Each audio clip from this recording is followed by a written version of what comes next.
Welcome back. ఈరోజు ప్రధాన పత్రికలోని ప్రధాన అంశం అయినటువంటి జూబ్లీహిల్స్ ఉప ఎన్నిక సంబంధించి వాస్తవంగా ఆ జూబ్లీహిల్స్ ఉప ఎన్నిక కొద్ది రోజులుగా జరిగినటువంటి రోడ్ షోలు, కార్నర్ మీటింగ్లు, సవాళ్లు, ప్రతి సవాళ్లు, విమర్శలు, వ్యక్తిగత విమర్శలు, ఈ దూషణల మధ్య జరిగినటువంటి ఏదైతే నిన్న జరిగినటువంటి జూబ్లీహిల్స్ ఎన్నిక, ఈ ఉప ఎన్నిక సందర్భంగా ప్రధాన పార్టీలన్నీ ఆశలు పెట్టుకుని మరి ఎవరి ఆశలు ఎవరు పెట్టుకున్నా దానికి సంబంధించిన ప్రజా తీర్పు అయితే మాత్రం ఆ ఈవీఎంలో నిక్షిప్తంగా ఉంది. రేపు 14వ తారీఖు దాని యొక్క ఫలితాలు వెలువడ్డ తర్వాత అప్పుడు అర్థమైంది దీనికి సంబంధించి ఎవరి మాటలు ప్రజలు నమ్మారు, ఎవరిని ఆశీర్వదించారనే విషయం. మరి దీని గురించి మరింత విశ్లేషణ చేయడానికి మనతో పాటు సిద్ధంగా ఉన్నారు ప్రముఖ విశ్లేషకులు, న్యాయవాది డాక్టర్ రామ్మోహన్ రావు గారు మనతో పాటు సిద్ధంగా ఉన్నారు. బండారు రామ్మోహన్ రావు గారు, నమస్తే అండి. రామ్మోహన్ రావు గారు. నమస్తే రహీం గారు, చెప్పండి. రామ్మోహన్ రావు గారు, నిన్న జరిగినటువంటి ఏదైతే జూబ్లీహిల్స్ సంబంధించినటువంటి ఎన్నికలు, ఇక్కడ ఆశ్చర్యకర విషయం ఏంటంటే దాదాపుగా చాలా మంది విశ్లేషకులు అనేక మంది అభిప్రాయం ఏంటంటే ప్రతిసారిలా కాకుండా ఈసారి మాత్రం భారీగా పోలింగ్ జరిగిద్ది, పోలింగ్ శాతం పెరిగిద్ది ఈసారి జూబ్లీహిల్స్ ఎన్నిక అనుకున్నట్టుగానే పెద్దగా ఏం జరగలేదు. ఏదో 1% మాత్రం ఆధిక్యం 2023తో పోల్చుకుంటే, అంతే తప్పితే అనుకున్నంతగా పోలింగ్ శాతం అయితే నమోదవ్వలేదు. ఓ పక్క సర్వేలన్నీ కూడా దాదాపుగా కాంగ్రెస్ పార్టీదే గెలుపు అనేటువంటి విధంగా సర్వేలు ఇవ్వటం, కేవలం ఒక సర్వే సంస్థ మాత్రం దాదాపుగా బీఆర్ఎస్ గెలిచిద్దని చెప్పింది. దాదాపు మిగతా సర్వేలన్నీ సింహభాగం కాంగ్రెస్ పార్టీకి అవకాశాలు ఉన్నాయి, పోల్ మేనేజ్మెంట్ బాగా చేసుకునే అవకాశాలు ఉన్నాయి. ఓవరాల్గా చూసుకుంటే మీ అభిప్రాయం ఉందండి? రహీం గారు, మీకు అట్లాగే మెగా 9 ప్రేక్షకులకు నమస్కారం, శుభోదయం. ఎప్పుడు కూడా నేను గత నెల రోజుల నుంచి కూడా చెప్తున్నాను, 50% దాటది కాక దాటుతున్నాను. చాలా మంది అనుకున్నారు తప్పు, కానీ నా ఉద్దేశం ఏంటంటే ఓటర్ లిస్టులే తప్పుగా ఓటర్ లిస్ట్ ఉన్నప్పుడు 4 లక్షల మంది ఓటర్లు అక్కడ లేనప్పుడు 4 లక్షల మందిలో 1,00,000 ఓటర్లు డబుల్ కానీ, లేకపోతే చనిపోయిన వాళ్ళు ఓట్లు కానీ, ఊళ్ళో లేని వాళ్ళు ఓట్లు కానీ, అంతకుముందు ఎప్పుడో అద్దెకుండిపోయిన వాళ్ళు ఓట్లు కానీ కంటిన్యూ అవుతుంటే ఎట్లా అవుతుంది? అందుకని నగరాల్లో ఇప్పటికి కూడా పోలింగ్ శాతం తక్కువ నమోదు కావడానికి కారణం ఏంటంటే 25% నుంచి 30% ఓటర్లు అక్కడ ఉండరు, లేరు. కనుక అది తీసేస్తే చూస్తే చూడండి, 3 లక్షల మంది ఓటర్లలో 2 లక్షల పోలు అయితే మరి 70% అయినట్టే కదా. అందుకని ఏమంటున్నానంటే తప్పుడు లెక్క పెట్టుకుని ఓటర్ లిస్ట్, బల్క్ ఓటర్ లిస్టే తప్పు ఉన్నప్పుడు పర్సెంటేజ్ కూడా తక్కువ వస్తుంది. కనుక నేను 2 లక్షలు దాటది ఓటర్లు అన్నాను. అది జరిగింది. 4,01,000 ఓటర్లు ఉంటే 1,95,000, 1,96,000 మాత్రమే పోలైంది చూస్తున్నాం మనం. కనుక పోలింగ్ శాతం పెరగకపోవడానికి ప్రధానమైన కారణం ఒకటి, ఓటర్ లిస్ట్ లో తప్పులు ఉండడం, వాళ్ళు రాదు కనుక పెరగదు. రెండోది, చాలా మంది మేధావులు, చదువుకున్న వాళ్ళు, విద్యావంతులు ఎవరు కూడా ఓటుకు రాలేదు. సెలబ్రిటీస్ కూడా అనుకున్నంత మంది రాలేదు. దానికి కారణం ఏంటంటే ఉప ఎన్నికల్లో ఎప్పుడు రహీం, మీకు నేను 50 ఏళ్ళ జర్నలిస్ట్ను, ఉప ఎన్నికల్లో ఎప్పుడు కూడా ఓటింగ్ పర్సెంటేజ్ తక్కువ ఉంటుంది. అయితే పోయినసారి కన్నా 1% పెరిగిందంటే అది పెద్ద స్లైట్ డిఫరెన్స్. 1% అంటే మహా అయితే 2 లక్షల ఓట్లలో 2,000 ఓట్లు పెరిగితే 1% పెరుగుతుంది, అంతే కదా. 2,000 ఓట్లు అంటే ఓ బూత్ లో ఉండే ఓట్ల కంటే తక్కువే కదా, అట్లా చూసుకోవచ్చు. రెండోది, మీరన్న హోరాహోరీ ప్రచారం జరిగింది, ఒకరి మీద ఒకరు ఆరోపణలు చేసుకున్నారు, ఉపరితల అంశాలు చాలా మాట్లాడారు. కానీ క్షేత్రస్థాయిలో ప్రజల బాధలు, ఇతి బాధలు మాత్రమే ఇందులో ప్రస్ఫుటం అవుతాయి అంటున్నాను నేను. పేదలు, మధ్యతరగతి వాళ్ళు, ఏవో మిడిల్ క్లాస్ వీళ్ళు మాత్రం ఓట్లేశారు. బాగా ధనవంతులు కానీ, చదువుకున్న వాళ్ళు కానీ పెద్దగా ఓటేయలేదు, మనకు అర్థమవుతుంది. ఇంకోటి ఏంటంటే ఇక్కడ ఆకాశ ఆహారాలు ఒకవైపు ఉన్నాయి, పేదల గుడిసెలు ఒకవైపు ఉన్నాయి. కనుక పేదరికం ఉంది. రహమత్ నగర్ కానీ, లేకుంటే బోరబండ కానీ, మనకు ఫిల్మ్ నగర్ కానీ, కృష్ణానగర్ కానీ చాలా ఒక 100 స్లమ్స్ ఉన్నాయి ఇక్కడ. ఇవన్నీ చూస్తే మనకు అర్థమవుతుంది ఏంటంటే పేదలు ఓటేశారు, పెద్దలు ఓటేయలేదు. పెద్దలకేమో ప్రభుత్వంతో రోజు పని ఉండదు, పేదలకు రేషన్ కార్డు నుంచి మొదలు పెడితే ప్రతి చిన్న పనికి ప్రభుత్వం మీద, రాజకీయ పార్టీ కార్యకర్త మీద ఆధారపడతారు. కనుక ఇప్పటికి కూడా జూబ్లీతో సహా దేశంలో ఎక్కడ ఎన్నికలు జరిగినా కూడా పేదల ఆశల మీదనే ఇవాళ ఈ మన ప్రభుత్వాలు, ముఖ్యంగా ప్రజాస్వామ్యం మనగలుగుతుంది, మనకు అర్థమవుతుంది. ఇక్కడ డబ్బుల పంపిణీ కూడా జరిగింది, ప్రలోభాల గురి కావడం చాలా పెద్ద ఎత్తున. మద్యము, డబ్బు వంచులు గత నెల రోజులకు పండుగని, అంటే ఒక దురదృష్టవశాత్తు ఈ మాట నేను అనొద్దు, కానీ ఉప ఎన్నికలు వస్తే మంచిది, ఉప ఎన్నికలు వస్తే ఓ పండుగలాగా వస్తున్నట్టు లెక్క, ఎవరైనా చచ్చిపోవాలి లేకపోతే ఎవరు రాజీనామా చేయాలనే భావన ప్రజల్లో వస్తుందంటే అర్థం చేసుకోవచ్చు మీరు. అంటే ప్రజాస్వామ్యం ఎటువైపు పోతుందో అర్థం చేసుకోవచ్చు. ఉప ఎన్నికల్లో ఖర్చు ఎక్కువ ఉంటుంది, ఫలితం తక్కువ ఉంటుంది. ఎవరికి 4 పోటీ చేసిన ఒకడే గెలుస్తాడు కదా. ఇక్కడ కూడా సర్వేలు కూడా ఇవాళ 3 నుంచి 6% తేడా ఉంది కాంగ్రెస్ కు, బీఆర్ఎస్ కు. నేను ఇప్పటికి కూడా సర్వేల విషయంలో నేను పూర్తిగా విభేదిస్తున్నాను. ఇది ఒక్కటే కాదు, బీహార్ లో కూడా ఎన్డీఏ 160, 170 వస్తాయంటే కూడా తప్పు అంటున్నాను. సర్వేల విషయంలో శాంపిలింగ్ ని బట్టి ఉంటుంది, వీళ్ళు శాంపిల్ ఎంత తీసుకుంటారు బట్టి ఉంటుంది. నేను ఒక 45 ఏళ్ల క్రితం నేను ఈనాడు రిపోర్టర్గా, తాలూకా రిపోర్టర్గా పనిచేసేవాడిని. ఎగ్జిట్ పోల్స్ అంటే ఎంత అసంబద్ధం కూడా చెప్తాను నేను. ఏమో ఎవరికి వేసారు ఓటు అని అడిగేవాడిని. వాళ్ళు అనేవాళ్ళు నీకే వేసిన బిడ్డ అనక పాతికేళ్ళ యువకుడిని అప్పుడు నేను నీకే వేసిన బిడ్డ అనేవాళ్ళు. మరి అది పార్టీ కాదంటే కూడా కాదు, గర్భగర్భంగా వాళ్ళు చెప్పకపోయేవారు. ఇప్పటికి కూడా పేదలు మహిళలు ఎవ్వరు కూడా ఈ ఎవరికి ఓటేసామంటే చెప్పరు కాక చెప్పరు. వీళ్ళ అన్ని కూడా మేడప్ మైండ్ అన్న కావాలి, లేకపోతే ఈ సర్వేలలో 100% ఫెయిల్ అవుతున్నాయి రాహి. మనం చూస్తున్నాం కదా, ఆమ్ ఆద్మీ పార్టీకి 67 సీట్లు వస్తే ఢిల్లీలో అంతకుముందు అప్పుడు ఏది పోయినసారి ఎన్నికలు ఎవరైనా చెప్పగలిగిందా? బీజేపీకి 3 వస్తాయని చెప్పగలిగిందా? ఇదే అంతే అంటున్నారు. కాకపోతే 3 నుంచి 6% తేడా మాత్రమే ఉన్నది కనుక ఇవి తారుమారు కావచ్చు, బీఆర్ఎస్ కూడా గెలవచ్చు అంటున్నాను నేను. స్లైట్ డిఫరెన్స్ 3 నుంచి 6% అంటే మహా అయితే 2 లక్షల ఓట్లు, ఒక 10,000 ఓట్లు అటు ఇటు నుంచి అటు నుంచి ఇటు అయినా కూడా గెలిపోవటం తారుమారు అవుతాయి. ఇప్పటికీ నేను ఏమంటున్నా అంటే హోరాహోరీ పోనున్నది. బీజేపీ మాత్రం ఆటలో అరటి పండ్లకి మిగిలిపోతుంది. నేను మొదటి నుంచి అంటున్నా, బీజేపీ 10, 15, 25 వేలు పోయినసారి అసెంబ్లీ ఎన్నికలు 25,000 ఓట్లు సంపాదించుకున్నది. అవి కూడా రావని నేను అనుకున్నాను, అదే జరుగుతుంది. ఆటలో అరటి పండు లాగా బీజేపీ మిగిలిపోతుంది. కానీ అరటి పండే కావచ్చు, కానీ అరటి తొక్క చాలా నష్టం చేస్తుంది రహీం. మేము చూస్తే అరటి పండు దీన్ని మనం రోడ్డు మీద పడేస్తాం తొక్కను, కానీ అరటి తొక్క మీద జారి పడే వాళ్ళు చాలా మంది ఉంటారు. అందుకని ఆ అరటి తొక్కనే రేపు పొద్దున ఈ బీజేపీ విసిరేసిన అరటి తొక్క ఇటు పక్క కాంగ్రెస్ నష్టం చేస్తుందా, బీఆర్ఎస్ నష్టం చేస్తా అనేది రేపు ఎల్లుండి సరిగ్గా ఇప్పటి నుంచి 45 గంటలు ఉంది, 45 గంటల తర్వాత తేలబోతున్నారు. అయితే రామ్మోహన్ రావు గారు, నిన్న జరిగినటువంటి దాదాపు మధ్యాహ్నం దాకా పోలింగ్ సరళి అర్థం కాలేదు. దాదాపు 21% మాత్రమే పోలింగ్ నమోదైంది అన్నటువంటి తరుణంలో సరే మధ్యాహ్నం నుంచి మీరు చెప్పినట్టుగానే కొంతవరకు ముందుకు వచ్చారు మహిళలు. ఇక్కడ ఉన్నటువంటి ఏదైతే కొన్ని బోరబండ ఏరియాలో ఉన్నటువంటి కొంతమంది మహిళా ఓటర్లు ముందుకు రావడం జరిగింది. దానివల్ల కొంతవరకు ఓటింగ్ పర్సెంటేజ్ పెరిగింది, కొంత ఊపిరి పీల్చుకున్నారు. అప్పటిదాకా రాజకీయ నాయకులు ఎవరైతే ఉన్నారో అభ్యర్థులు కూడా కొంత అసహనానికి గురయ్యారు. ఎందుకంటే చివరి దాకా అంటే దాదాపుగా ఓటింగ్ వేయడానికి చివరి దాకా కూడా డబ్బులు పంచుతూ కొన్ని ప్రాంతాల్లో కనబడ్డారు. కొన్ని ప్రాంతాల్లో స్థానికులే పట్టుకున్నటువంటి సందర్భాలు చూసాం. చివరి వరకు డబ్బులు పంచినా కూడా పెద్దగా ఆసక్తి చూపలేదు దాదాపుగా రావటానికి కూడా. కాబట్టి ఒక్కసారిగా ఇంకా 1-2 గంటల్లో ఎన్నికలు ముగిసిద్దనంగా ఒక్కసారిగా బీఆర్ఎస్ పార్టీ ఎందుకో కొంత అంతర్మదనంగా స్టార్ట్ చేశారు. కొంచెం ఎక్కడో ఒక ఇన్సెక్యూర్గా ఫీల్ అయ్యారు. ఎందుకంటే కాంగ్రెస్ పార్టీ దొంగ ఓట్లు వేస్తుందని, కొంత దౌర్జన్యం చేస్తుందని, ఇలా రకరకాలుగా ఒక్కసారిగా బీఆర్ఎస్ తెర ముందుకు వచ్చి మీటింగ్లు పెట్టడం జరిగింది. మీడియా సాక్షి కొన్ని మాగంటి సునీత కూడా పెట్టడం జరిగింది. ఒక పక్క దీపక్ రెడ్డి, సుదర్శన్ రెడ్డి అరెస్టులు, ఇవన్నీ 2 రకాలుగా చెప్తున్నారు. అంటే దాదాపుగా ఇక ఓటమి ఖాయము ఇక అర్థమైపోయింది బీఆర్ఎస్కి, అందుకు ఈ విధంగా రోడ్డెక్కారు, గోల్ చేస్తున్నారని ఒక వర్షన్ అయితే, ఇంకొక వర్షను కాంగ్రెస్ పార్టీ ఓడిపోయిద్ది అనేటువంటి తరుణంలో ఈ విధంగా ఒక్కసారిగా దౌర్జన్యానికి దిగింది, దొంగ ఓట్లు వేయడానికి ప్రయత్నం చేసింది అనేటువంటి ఇలా 2 రకాల వార్తలు నడిచింది రామ్మోహన్ రావు గారు. కరెక్ట్. ఎన్నికల్లో ఉప ఎన్నికల్లో జనరల్గా మనకు అధికార పార్టీకి ఏడ్చి ఉంటుంది కాదు. కానీ ఇప్పుడు ఏంటంటే ఈ 2 పార్టీలు కూడా ఇంక్లూడింగ్ బీజేపీ కూడా ఓటములకు ఓటములకు ఓ రకంగా మనకు కారణాలు వెతుక్కుంటుంది అంటున్నాను నేను. ఓటమి అయితే ఏం చెప్పాలి, ఇప్పటికీ ఫిక్స్ అయింది. నేను నిన్ననే చెప్తున్నాను, వీళ్ళందరూ కూడా ఓటములకు కూడా ఫిక్స్ అయింది. పోలింగ్ పర్సెంటేజ్ అంటారా, ప్రతి గంటకు 5% కన్నా ఎక్కువ కాలేదు. చూస్తున్నాం, మొదటి 2 గంటల్లో 10%, రెండో 2 గంటలు 20%, 21% ఆ ఫలితాలు ఉండే ప్రతిసారి 5 పెంచుకుంటూ వచ్చింది. ఆ లెక్కన 11 గంటల పోలింగ్ కనుక 55% దాటుదని చాలా మంది ఊహించారు. తప్పన్నాను.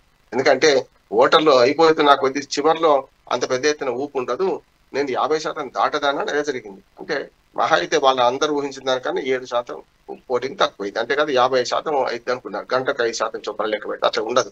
ఈ లెక్కలు ఓటింగ్ లెక్కలు కెమిస్ట్రీ కాదు. కెమిస్ట్రీలో సోషల్ కెమిస్ట్రీ వేరు, సోషల్ కెమిస్ట్రీ. కనుక అయిపోయిన వాళ్ళు ఏం చేస్తారు, లాస్ట్ లో మాత్రం ఏం చేస్తారంటే, నేను పోలింగ్ చిన్న కింది స్థాయి బూత్ స్థాయి పోలింగ్ ఏజెంట్ ని మొదలు పెడితే చీఫ్ ఎలక్షన్ ఏజెంట్ దాకా పనిచేసే వాడిగా అనుభవంతో చెప్తున్నాను. ఎప్పుడు కూడా ఓటింగ్ ప్యాటర్న్ ఎట్లా ఉంటదంటే, 2 గంటల దాకా వచ్చే వాళ్ళు వస్తుంటారు, పోతే వాళ్ళు పోతుంటారు. 2 తర్వాత మార్క్డ్ ఓటర్ లిస్ట్ ఒకటి ఉంటుంది. నిన్న 2 తర్వాత ఇవన్నీ ఘర్షణలు జరగడానికి కారణం ఏంటంటే, ఎక్కడనో ఇంట్లో పడుకున్న ఓటర్ని కూడా వీళ్ళు తాగించి, మద్యం ఇచ్చి, డబ్బులు ఇచ్చి వాళ్ళు తాగి పడుకుంటారు కదా, అటువంటి వాళ్ళు లేపాల్సి వస్తుంది. ఏమంటారు, చల్ల తాగించో ముఖం మీద నీళ్లు చల్లి తీసుకురావాల్సి వస్తుంది. ఎందుకంటే వాళ్ళ మధ్యలో ముంచేశారు కదా అందరూ కూడా, అన్ని పార్టీలు కూడా. కనుక ఏం చేశారు, 2 తర్వాత మార్క్డ్ ఓటర్ లిస్ట్ తీసుకొని గుండెలకి వెళ్ళారు. అక్కడ నా ఓటరు నీ ఓటరు అని ఘర్షణ మొదలవుతుంది. అట్లాగే చివరి నిమిషంలో 10,000 కూడా ఇచ్చారంటున్నారు. ఆ ఒక 10,000 ఓట్లను మారిస్తే మొత్తం రాజకీయాలు మారుతాయి కదా, 10,000 ఓట్లే మొత్తం అంతా రాజకీయ మన జూబ్లీ హిల్స్ రాజకీయ రంగాన్ని మారుస్తాయనే దానికే ఘర్షణలు ఎక్కువ జరిగినాయి. ఇప్పుడైతే ఏ పార్టీ, బీజేపీ ఇప్పటికే కారణాలు వెతుక్కునేది అయిపోయింది. వాళ్ళిద్దరు ఒకటే, కాంగ్రెస్ బీఆర్ఎస్ ఒకటే, కనుక వాళ్ళు ఎవరో గెలుస్తారని చెప్పి వీళ్ళు అంటున్నారు. బీజేపీ చేయగానే బీజేపీ బీఆర్ఎస్ ఒకటే కనుక బీఆర్ఎస్ మొత్తం వీక్ కావడం, బీజేపీ వీక్ కావడం వల్ల బీఆర్ఎస్ కి లాభం అవుతుందని వీళ్ళు అంటున్నారు. కాదు బీజేపీ వీక్ కావడం వల్ల కాంగ్రెస్ లాభం అయింది వాళ్ళు అంటున్నారు. కారణాలు ఇప్పటికీ ఓటములకు కారణాలు ఇప్పటికీ వెతుక్కున్నారు కూడా. రేపు ఎవరు గెలిచినా ఎవరు ఓడినా రేపు ఓటమికి రేపటి వాటినే కారణాలు వెతుక్కొని రెడీ ఉన్నారు. ఇప్పుడు కాంగ్రెస్ పార్టీ అధికారంలో ఉంది కనుక వాళ్ళు గెలుస్తారు, అక్రమాలు చేసినని ఇప్పుడే బీజేపీ బీఆర్ఎస్ ఆరోపిస్తున్నది, బీజేపీ కూడా ఆరోపిస్తున్నది. ఇటు పక్క బీఆర్ఎస్ గెలిచింది అనుకోండి చావు తప్పి కలరొట్టమైనట్టు. కాదు అసలు మీరు మొత్తం అంతా అక్రమాలు చేసింది మీరే, దొంగ ఓట్లు వేయించుకుంది మీరే అని చెప్పి బీఆర్ఎస్ కాంగ్రెస్ బదనాం చేస్తుంది. ఏంటి అనేది? ఈ దొంగాట ఆడుతున్నారు, ఆటగాళ్ళు మారుతున్నారు కానీ ఆట నియమాలు మారుతారు. దానివల్ల వస్తున్న సమస్య చూద్దాం ఏం జరుగుతుందో. సరిగ్గా 4-5 గంటల తర్వాత ఏం జరుగుతుందో తెలుస్తుంది మనకి. ఇప్పుడు 8 అయింది, రేపు 8, ఉదయం ఎల్లుండి 8 గంటలకు మనకు పోలింగ్ స్టార్ట్ అవుతాయి కదా, రేపు కౌంటింగ్ స్టార్ట్ అవుతుంది. ఓకే.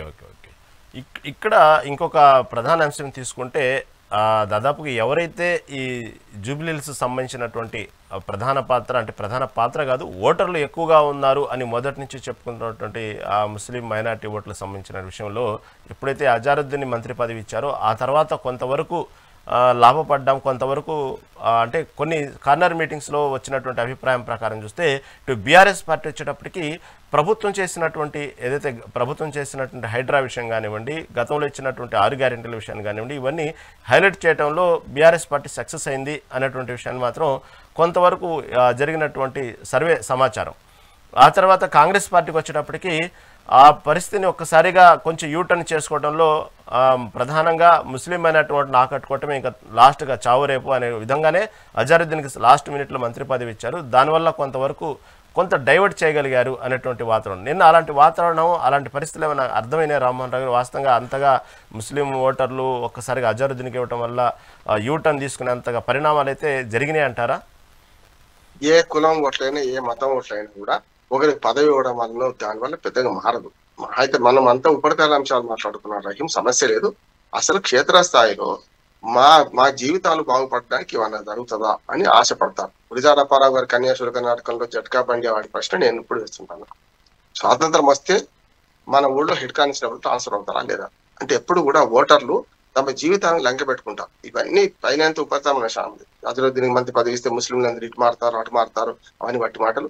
నిజంగా చెప్పాలంటే తనవాడే శత్రువు ఎప్పుడు కూడా మనవాడు అనుకుంటే వాడు ఆ సమాజానికి ఏమి చేయడు అంటున్నాను. అది ముస్లింలే కాదు, హిందువులలో కూడా ఒక కులానికి మంత్రి పదవి ఇస్తేనో ఒక మతానికి మంత్రి పదవి ఇస్తానో వాళ్ళు ఏదో ఉద్ధరించేది కూడా ఏముండదు. అది వాళ్ళు వ్యక్తిగతంగా వీటిని వాడుకొని వాళ్ళు చేస్తారు. అంతేందుకు అదే కులం వాడిని మళ్ళీ అదే పార్టీలు రానియరు కదా చూస్తున్నాం. కులాల కుమ్మరాట్లో అదే మతం వాడిని ఇంకో మతాన్ని రానియడు చూస్తున్నాం మనం. కనుక ఇదంతా ఉపరితల అంశాలు మాట్లాడుకుంటున్నాం. క్షేత్రస్థాయిలో వాళ్ళు ఒకటే అనుకున్నారు. ఇప్పుడు రెఫరెండం, ఇది రకంగా చెప్పాలంటే రెఫరెండం అంటే మన ఈ 2 ఏళ్ల పరిపాలనకు రెఫరెండం కాదని చెప్పి ఇప్పటికే మన బీజేపీ చేతులెత్తేసింది. మేమైతే రెఫరెండంగా భావిస్తలేమని. ఈ 2 కూడా రెఫరెండంగా భావించాల్సిందే.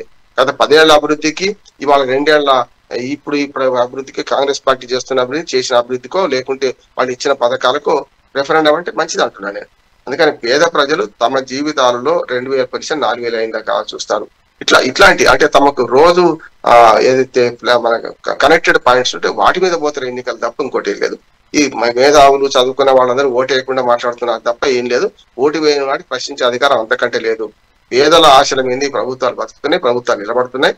ఇవాళ స్లైట్ డిఫరెన్స్ తోనే ఇప్పటికి నేను కాంగ్రెస్ పార్టీ గెలుస్తున్నాను అనుకుంటలేను. అటు ఇటుగా ఉండొచ్చు, ఒక 10,000 ఓట్లే మొత్తం నిర్ణయిస్తాయి ఈ రాజకీయాన్ని అనుకుంటున్నాను. చూద్దాం ఏం జరుగుతుందో. కానీ ఒక మతానికో ఒక కులానికో ఒక మంత్రి పదవి కానీ మొత్తం అంతా కులం అంటూ అందరు వెళ్ళి అయితే ఓటు వేయరు అనుకుంటున్నాను. ఓకే. అయితే రామ్మోహన్ రావు గారు ఇక్కడ ఒక ప్రధాన అంశం చూసుకుంటే ఇక్కడ బీజేపీ పార్టీ వచ్చినప్పుడు ఇందాక మీరు అరటి తొక్కనే ఒక్కోసారి జారిపడవచ్చు అన్నటువంటి సందర్భం వచ్చింది కాబట్టి గుర్తు చేస్తున్నాం. ఎక్కడైతే దానికి సంబంధించి బీజేపీ పార్టీ ఎక్కడ కూడా దీనికి సంబంధించినటువంటి జరిగినటువంటి ఎలక్షన్ క్యాంపెయినింగ్లో కార్నర్ మీటింగ్స్లో బండి సంజయ్ చేసిన వ్యాఖ్యలు పార్టీని ఇంకొంచెం ప్లస్ అయిందా మైనస్ అయిందా అనేటువంటి అర్థం కూడా కానిటువంటి పరిస్థితి అయిపోయింది. ఎందుకంటే ఆ బీజేపీ పార్టీకి సంబంధించినటువంటి కార్యకర్తలు ఉత్సాహపరచడానికి కొన్ని బండి సంజయ్ వ్యాఖ్యలు పనికొచ్చాయి, కానీ ఇన్నర్గా పార్టీని డ్యామేజ్ చేసినాయి, అక్కడ ఓటర్లని ఒక్కసారిగా ప్రభావితం చేసేంతగా లేవు. ఎందుకంటే వ్యక్తిగత దోషంలో కూడా శృతి మించినటువంటి వ్యక్తిగత దోషంలు ఉన్నాయి. కానీ 10 ఏళ్లు పరిపాలించినటువంటి అక్కడ ఉన్న నియోజకవర్గంలో ఉన్నటువంటి బీఆర్ఎస్ పార్టీ జూబ్లీహిల్స్ ప్రజలకు చేసింది ఏమీ లేదు. 2 ఏళ్ల నుంచి కాంగ్రెస్ పార్టీ అధికారంలో ఉండి కూడా జూబ్లీహిల్స్ సమస్యని ఎక్కడ పట్టించుకున్న పాపాన పోలేదు. అక్కడ ఉన్నటువంటి సమస్యల్ని కేవలం తీర్చేది బీజేపీ పార్టీయే, కేంద్రంలో అధికారంలో ఉంది బీజేపీ పార్టీ, భవిష్యత్తులో వచ్చేది కూడా బీజేపీ పార్టీ అనేటువంటి ధోరణిలో లేకుండా ఎంతసేపటికి వ్యక్తిగత దూషణలు, రేవంత్ రెడ్డి యొక్క బాడీ షేమింగ్ గురించి, రేవంత్ రెడ్డి పెట్టుకున్న తల మీద పెట్టుకున్న టోపీ గురించి, అదేవిధంగా డైరెక్ట్గా కులాలు మతాల పేర్లు ఎత్తుతూ మాట్లాడినటువంటి సందర్భాలు పార్టీని పెద్దగా ప్రభావితం చేయకపోగా, ఓటర్లను పెద్దగా ప్రభావితం చేయకపోగా ఎక్కువ డ్యామేజ్ చేసింది అన్నటువంటి వార్తలు కూడా వస్తున్నాయండి. అలాంటి జరుగుండొచ్చు అంటారా రామ్మోహన్ రావు గారు? బండి సంజయ్ నిర్దేశించే రహీం నేను ఆడిటితో కాను. ఏమైందంటే ఇద్దరే ఇప్పుడు రేవంత్ రెడ్డి తక్కువ ఏం తినలే కదా. కాంగ్రెస్ అంటే ముస్లిం అంటే కాంగ్రెస్ అని ఒక వర్గాన్ని సొంతం చేసుకుని ప్రయత్నం చేసిండు. దాన్ని పూర్తిగా వ్యతిరేకం చేయడానికి ఇటు పక్క బండి సంజయ్ బ్యాక్. బండి సంజయ్ వచ్చేదాకా ప్రచారం ఇంకో రకంగా. ఇప్పటికీ నేను చెప్తున్నాను, కిషన్ రెడ్డి గారు వైస్ మెన్, ఆయన అవాకుల చౌకులు పేరలేదు, చాలా వరకు వాస్తవాలు చెప్పారు. మేము ఇది రెఫరెండ్ గా భావిస్తలేమని ఇప్పుడు చేతులెత్తేశారు. ఈ 2 పార్టీలు కొట్లాడుతున్నాయి అనుకున్నాడు. ఎందుకంటే ప్రజలు కూడా ఏం చూస్తారు రహీం, మనకు దగ్గరగా సమీప ప్రత్యర్థుల మధ్యనే పోటీ చూస్తారు. ఎప్పుడు కూడా త్రివేణి సంగమంలో 3వ నది ఉండదు. గంగా నది, గంగా అలహాబాద్ లో త్రివేణి సంగమం అంటే సరస్వతి నది అంతర్వాహిని. కాళేశ్వరం దగ్గర కూడా అంతే. ఏమంటే 3వ నది లేదు. 3 పార్టీలు పోటీ చేస్తున్నప్పుడు 2 పార్టీలు, ప్రధానమైన 2 పార్టీల మధ్యనే వాళ్ళు ఎవరైనా ప్రజలు చూస్తారు. 2023లో జరిగింది అదే. ఎందుకంటే బీజేపీ సరిపోదని కాంగ్రెస్ ని గెలిపించారు. బీఆర్ఎస్ పార్టీ వ్యతిరేకత ఉన్నది. ఎవరికి వేయాలి ఓటు? ఇప్పుడు ఇది కూడా అంతే. కాంగ్రెస్ పార్టీకి వ్యతిరేకంగా ఓటేద్దాం అనుకున్నారు అనుకోండి, ఎవరికి వేయాలి ఓటు? బీఆర్ఎస్ కి వేస్తారు, బీజేపీకి వేయరు. అందుకనే నేను మొదటి నుంచి అంటున్నాను, పోయినసారి 25,000 ఓట్లు సంపాదించుకుంది 2023లో. 2024 పార్లమెంట్ ఎన్నికల్లో 64,000 ఓట్లు సంపాదించుకుంది. ఈ 2 పోతే 25,000 సంపాదిస్తే చాలా గొప్ప అంటున్నాను నేను. ఇప్పటికి కూడా ఆ 25,000 మిగులుతాయి వీళ్ళకి. 25,000 ఓట్లు అంటే 10% ఓట్లు, 7%, 8% అంటున్నారు కదా. 2 లక్షల్లో 10% వచ్చినా కూడా 25,000 ఓట్లు వస్తాయని నేను అనుకుంటున్నాను. బండి సంజయ్ ఓ రకంగా చెప్పాలంటే ప్రచారాన్ని ఇంకో వైపు తీసుకెళ్లారు. దానివల్ల ఏమవుతుందంటే ముస్లింలందరూ ఒక దిక్కు, అంటే ఈ బీజేపీ ఎట్లా అయ్యారు, ఇంకో దిక్కు మన ఎక్కట్ట కావడానికి అయితే అది పనికొచ్చింది అంటున్నాను. దీనివల్ల బీజేపీ వీక్ కావడం వల్ల కాంగ్రెస్ లాభపడుతుందా, బీఆర్ఎస్ లాభపడుతుందా అనేది ఉంటుంది తప్ప ఆయన వ్యాఖ్యలు అనవసరంగా మన మతపరంగా ఒక రకంగా చెప్పాలంటే ఓటు పోలరైజేషన్ మాత్రం దారి తీసినని నేను అంటున్నాను. ఓటు పోలరైజేషన్ వల్ల లాభపడేది వాళ్ళు కాలే. అందుకని నేను అరటి తొక్క విసిరేసింది బండి సంజయ్. జారి పడేది 2 పార్టీలు ఏదో ఒక పార్టీ జారి పడుతుంది అంటున్నాను. అందుకని దీన్ని అట్లా చూడాలి తప్ప బీజేపీ ఎట్లా వీక్ అవుతుంది. 3 పార్టీలలో పార్లమెంట్ ఎన్నికల్లో బీజేపీ పెరుగుతుంది. ఎప్పుడు చూడండి, 2018 చూడండి, 18లో కూడా మీరు తెలంగాణలో మరి మన బీఆర్ఎస్ ఏమో 85 సీట్లు ఇచ్చి గెలిపించారు. కానీ బీజేపీకి 9 నెలల తేడాలు, 9 నెలల తేడాలు వస్తే మరి పార్లమెంట్ కు 4 సీట్లకి ఇచ్చారు కదా. అప్పుడు 2019లో 4 పార్లమెంట్ సీట్లు, 3 పార్లమెంట్ సీట్లు కాంగ్రెస్ కి ఇచ్చారు, 4 బీజేపీకి ఇచ్చారు చూసినాం. ఇప్పుడు 8 చెరసగా మార్చేశారు. ఒక ఎంఐఎం పోతే 16, 17 సీట్లు. ఇట్లా చూస్తే పార్లమెంట్ లో జాతీయ పార్టీల ఓట్లు తగట్టుకుంటున్నారు. రాష్ట్రంలోనేమో ఒక జాతీయ పార్టీ, ఒక ప్రాంతీయ పార్టీ మధ్య పోటీ పడ్డప్పుడు ఏ జాతీయ పార్టీ గట్టిగా ఉంటే దానికి వేస్తారు. ఇవాళ కాంగ్రెస్ బలంగా ఉన్నది బీఆర్ఎస్ ని ఎదుర్కోవడానికి, బీఆర్ఎస్ బలంగా ఉంది కాంగ్రెస్ ని ఎదుర్కోవడానికి. కనుక ఈ 2 పార్టీల మధ్యనే మన గెలుపోవటంలో ప్రజలు చూశారని నేను అనుకుంటున్నాను. బీజేపీ ఆటలో అరటిపడలాగా మారడానికి అది కారణం ఉంటుంది. ఓకే రామారావు, అంటే నేను ఆ సందర్భాన్ని బట్టి గుర్తు చేద్దామని చెప్పాను. వాస్తవం మీరు చెప్పినట్టు బీజేపీ పార్టీ అరటికాయని ఇసిరేయటం వల్ల అది ఎవరికైనా ప్రమాదం కావచ్చు, అది వాస్తవం మీరు చెప్పింది. కాకపోతే ఇందాక జరిగిన విశ్లేషణ బట్టి గుర్తు చేద్దామని ఆ విధంగా చెప్పాను. ఓవరాల్గా ఇక సమయం చాలా తక్కువ ఉంది. ఫైనల్గా చూసుకుంటే బీహార్ ఎన్నికల విషయంలో ఇచ్చినటువంటి ప్రజా తీర్పు సంబంధించినటువంటి అనేక సర్వేలు ఓవరాల్గా 1 సైడ్ అయిపోయినాయి మొత్తం సంబంధించినటువంటి ఏదైతే ఎన్డీఏ సంబంధించి. అలాంటి పరిణామాలు ఉంటాయంటారు అక్కడ? నేను సర్వేలు విశ్వసనీయతను ప్రశ్నిస్తున్నాను. నెంబర్ 1 ఇక్కడైనా అక్కడైనా. ఇప్పుడు ఇక్కడ 3 నుంచి 6% ఉంటే కాంగ్రెస్ ఓడిపోవచ్చు, బీఆర్ఎస్ గెలవచ్చు అని ఎందుకంటున్నాను. అక్కడ కూడా అంతే. వాళ్ళు హైప్ క్రియేట్ చేశారు. చెప్పారు ఇన్ని సర్వేలు కూడా 167 దాకా ఎట్లా వస్తాయి పార్టీకి? ఇప్పుడు 167 కూటమి రావాలంటే ఇద్దరు కూడా 80% స్ట్రైక్ రేట్ ఉండాలి. వస్తుందా? బీజేపీ 101 సీట్లకే పోటీ చేసింది, నితీష్ కుమార్ 101 సీట్లకే పోటీ చేసింది. ఇద్దరు పోటీ చేసిన సీట్లే 122 మ్యాజిక్ ఫిగర్ చేరుకోలేవు కదా. 167 అంటే 122 మ్యాజిక్ ఫిగర్, 32, 42, 52, 62 అంటే 45 సీట్లు ఎక్కువ వస్తాయి అంటున్నారు. లేదు మ్యాజిక్ ఫిగర్ కంటే. నేను స్పష్టంగా చెప్తున్నాను, 140 దాటం ఎట్టి పరిస్థితులు. ఇంత హై క్రియేట్ చేసినా కూడా 130 అటు ఉంటాయి అంటున్నాను. ఎందుకంటే ఇంత పెద్ద ఎత్తున ఉండదు. కాకపోతే మన ఇండియా కూటమికి డబుల్ డిజిట్ రాదంటున్నాను. అంతే కదా. మరి ఇప్పుడు ఇటు పక్కన 130 వచ్చిందంటే ఇప్పుడు డబుల్ 140 వచ్చింది అనుకోండి ఇండియా కూటమికి, అటు పక్క డబుల్ డిజిట్ దాటాలంటే కదా 99కి పరిమితం అవుతారు కదా. అది జరుగుతుంది అనుకుంటున్నాను. ఇప్పటికి కూడా నేను తేజస్వి యాదవ్ ఎక్కువ సీట్లకు పోటీ చేశారు. తేజస్వి యాదవ్ పార్టీ ఎక్కువ ఉంది. కాంగ్రెస్ అక్కడ గుదిబండ, తేజస్వి యాదవ్ పెద్ద గుదిబండ కాంగ్రెస్, బీజేపీ పెద్ద గుదిబండ మన నితీష్ కుమార్. 44 సీట్లు వచ్చినాయి పోయినసారి. ఇప్పుడు 50 వచ్చినా కూడా వాళ్ళకి 50, వీళ్ళకి 90 వచ్చినా 140. అంటే వీళ్ళకి 90 అంటే 101లో 90 గెలవాలి బీజేపీ కాదు, వాళ్ళకి 50 రావాలంటే 101లో 50 గెలవాలి. అంటే నితీష్ కుమార్ స్ట్రైక్ రేట్ ని బట్టి ఇవాళ ఎన్డీఏ కూటమికి ఎక్కువ వచ్చే అవకాశాలు ఉన్నాయి. బీజేపీకి ఎట్లాగో 80 సీట్లు గ్యారెంటీ వస్తాయని ఆనాడే 90 వస్తుండొచ్చు. ఇప్పుడు దీన్ని బట్టి 90 వచ్చిన మిగతా సీట్లు అయితే కనీసం 40 సీట్లు అయితే వీళ్ళకి రావాలి కదా, ఎవరికి మన నితీష్ కుమార్ పార్టీకి. అందుకనే ఈ సర్వేలన్నీ కూడా ఉపరితల అంశాలు మాట్లాడతాయి. ఎవ్వరు కూడా బయటకు వచ్చినాక ఎవరు సర్వే ఇట్లా అని చెప్పరు. జోస్యం చెప్తున్నారు అంటున్నాడు. కొత్తలో చూసాం ఇన్ని సర్వేలు ఫెయిల్ అయినాయి. ఒక జోస్యం చెప్పినట్టు ఏదో 1 2 సర్వే అక్యురేట్ గా ఉండొచ్చు, కానీ ఇప్పుడు మాత్రం ఆ సర్వేలు అట్లా ఉండకపోవచ్చు. నేను 45 క్రితం ఈనాడు రిపోర్టర్గా పనిచేశాను. అప్పుడు ప్రింట్ మీడియా ఉన్నప్పుడు ప్రతి తాలూకాకు 1-2 రిపోర్ట్లు ఉండేవాళ్ళం, అది వేరు. కానీ వాళ్ళు ఎలక్ట్రానిక్ మీడియా వచ్చిన తర్వాత శాంపిలింగ్ బట్టి కూడా ఉంటది. మనం చూస్తే ఎంతమంది శాంపిల్ తీసుకున్నారు అనేది అన్నట్టుంటది. వీళ్ళంతా పేరు ఎగ్జిట్ పోల్స్ కానీ ప్రీ పోలే అంటున్నా నేను, పేరు ఎగ్జిట్ పోల్ కానీ ఎంతమంది సర్వే చేశారు వీళ్ళు, అది జూబ్లీహిల్స్ కావచ్చు రాష్ట్రం అంతా కావచ్చు. శాంపిల్ తక్కువ తీసుకుంటే వాళ్ళు మేడప్, ఇప్పటికి కూడా కొన్ని సర్వే సంస్థలు మేడప్ మైండ్ తో ఉన్నాయి అనుకున్నాను. చూద్దాం. నేనైతే ఇన్ని సర్వే సంస్థలు చెప్పిందని విభేదిస్తున్నా 130కి అటు ఇటుగానే ఉంటుంది తప్ప దాటిపోదని నేను అనుకుంటున్నాను ఎన్డీఏ కూటమికి మెజారిటీ. అవును రామ్మోహన్ గారు, మీరు చెప్పినట్టు శాంపిల్స్ అనేవి ఎక్కువ ఆధారపడటానికి చాలా తక్కువ తీసుకుంటారు. మీరు చెప్పినట్టు ఇందాక మీ అనుభవాన్ని బట్టి చెప్పినట్టు కొన్ని శాంపిల్స్ తీసుకున్నప్పుడు కూడా వాళ్ళు సరిగా చెప్పడానికి కూడా ఇష్టపడరు, ఎందుకంటే చాలా రహస్యంగానే ఉంచుతారు ఓటుని. కాబట్టి శాంపిల్స్ ప్రధానంగా తీసుకుని అనేక సార్లు అనేక ఎన్నికల్లో సర్వేలు బోల్తా పడ్డ సందర్భంలో మనం చూసాం. చక్కటి విశ్లేషణ అందించేందుకు రామ్మోహన్ గారు ధన్యవాదాలండి మీకు. ఇది ఓవరాల్గా జూబ్లీహిల్స్ ఉప ఎన్నికలకు సంబంధించి రామ్మోహన్ గారి విశ్లేషణ. చూస్తూనే ఉండండి మెగా 9 టీవీ.